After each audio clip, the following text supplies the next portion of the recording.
வணக்கம் என் தமிழ் உறவுகளே. இன்று நாம் பார்க்க இருக்கும் கோவில் கடலூர் திருப்பாதிரிப்புலியூர் பாடலீஸ்வரர் கோவில் தான் பார்க்க போறோம்.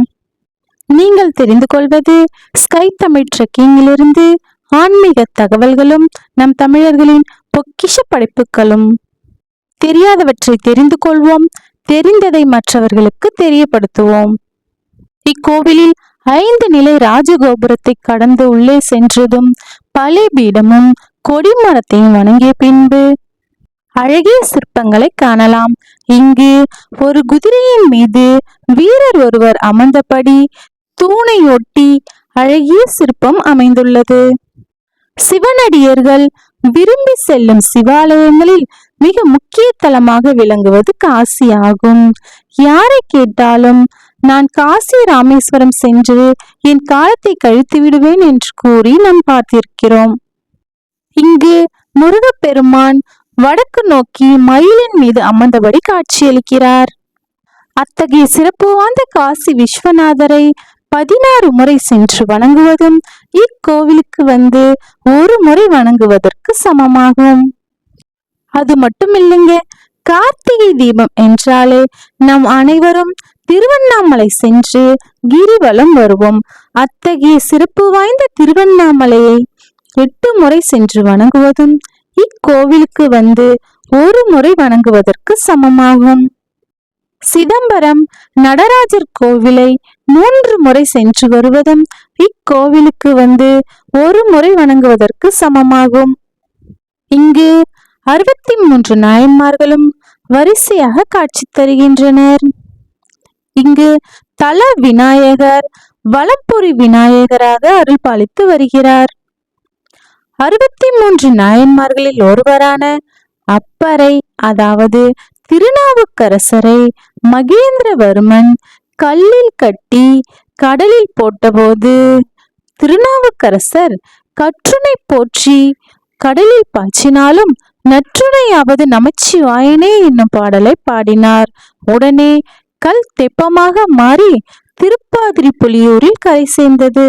ஆதலால் இவ்வூர் கரையேறவிட்ட குப்பம் எனவும் அழைக்கப்படுகின்றது. இக்கோவில் 2000 வருடங்களுக்கு முன்பு கட்டப்பட்ட கோவிலாகும். பல்லவர்கள் மற்றும் இடைக்கால சோழர்கள் காலத்தில் கட்டப்பட்டது. தேவாரம் பாடல் பெற்ற நடுநாட்டு தலங்களில் ஒன்றாகும். அப்பர், சுந்தரர், சம்பந்தர், மாணிக்க வாசகர் போன்றோரால் பாடல் பெற்ற தலமாகும். 274 சிவாலயங்களில் 229 தேவத்தலமாக இத்தலம் விளங்குகிறது.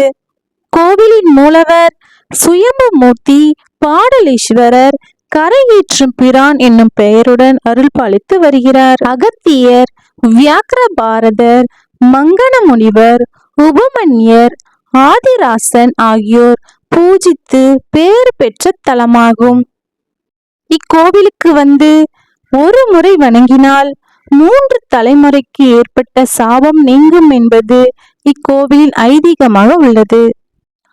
கோவிலின் ராஜகோபுரத்திற்கு அருகில் தீர்த்த குளம் உள்ளது. அத்தீர்த்தத்திற்கு சிவகரை தீர்த்தம் என்று பெயர். சிவபெருமான் சித்தராக உருவெடுத்து வந்து கை வைத்த இடம் குளமாக மாறியது என்று கூறப்படுகிறது. இப்போ நீங்க பார்த்துக்கிட்டு இருக்கிறது பெரியநாயகி அம்மன் சன்னதிக்கு செல்லும் வழி. இங்கு பெரியநாயகி அம்மனை தரிசனம் செய்வோம். இப்போ இக்கோவிலின் தல வரலாறு என்னன்னு பார்க்கலாம்.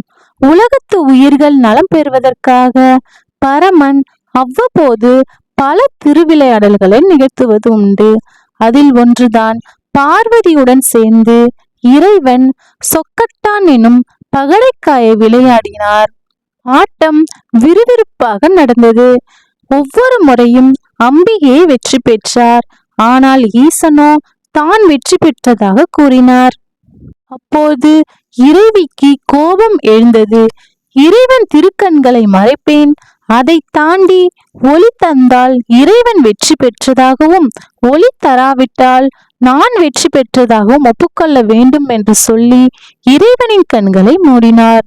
அடுத்த நொடி அண்ட சராசரங்களும் இருளில் மூழ்கின. இச்செயலால் தேவி சிவபெருமானின் சாபத்திற்கு உள்ளாகினார்.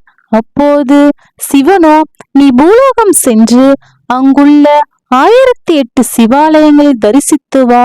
அப்படி நீ தரிசிக்கும் போது எந்த தலத்தில் உனது இடது கண்ணும் இடது தோளும் துடிக்கின்றதோ அந்த தலத்தில் உன்னை நான் ஆட்கொள்வேன் என்று அருளினார். அதன்படி பார்வதி தேவி ஒவ்வொரு சிவாலயமாக தரிசித்தபடி வந்தார். ஒரு கட்டமாக பாதிரி வனமாக திகழ்ந்த இந்த தலத்திற்கு வந்து இறைவனை தரிசித்த போது அன்னையின் இடது கண்ணும் இடது தோளும் துடித்தன. ஆதலால் இத்தலத்தில் அன்னை தவம் ஏற்றினாள். அபூர்வமாக இருந்து இறைவனை பூஜித்து வந்தார். சிவபெருமான் இத்தலத்திற்கு வந்து அன்னையை ஆட்கொண்டார். இறைவி தவம் செய்து தன் மணாளனை கரம் பற்றிய தலம் என்பதால் பிரிந்த தம்பதியினர் இத்தலம் வந்து வழிபடுகின்றனர். வெள்ளிக்கிழமை சிவகர தீர்த்தத்தில் நீராடி இறைவனை வணங்குவோர் நினைத்தது கைபெறுவர் என்பது ஐதீகம்.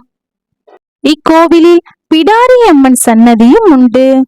பெரியநாயகி அம்மன் இறைவனை ஆட்கொள்ள பூஜித்த போது நவகன்னியர்கள் உதவி செய்தனர். ஆதலால் நவகன்னியர் சன்னதியும் இங்கு உண்டு. இக்கோவிலின் தல விருட்சமான பாதிரி மரம். இம்மரத்தின் அடியில்தான் பெரியநாயகி அம்மன் தவம் செய்தார். கோவிலை புனரமைப்பதற்காக திருப்பணி குழுவினர் இம்மரத்தை வெட்டினர். எவ்வளவுதான் மரத்தை வெட்டினாலும் மரத்தை வெட்ட முடியவில்லை. ஆதலால் அதிர்ச்சி அடைந்த மன்னன் இம்மரத்தை வெட்டாமல் செப்பு தகடுகள் கொண்டு இன்று அளவும் பாதுகாக்கப்பட்டு வருகிறது. புலிக்கால் முனிவர் தவம் செய்து பாவ மன்னிப்பு பெற்ற தலமாகும்.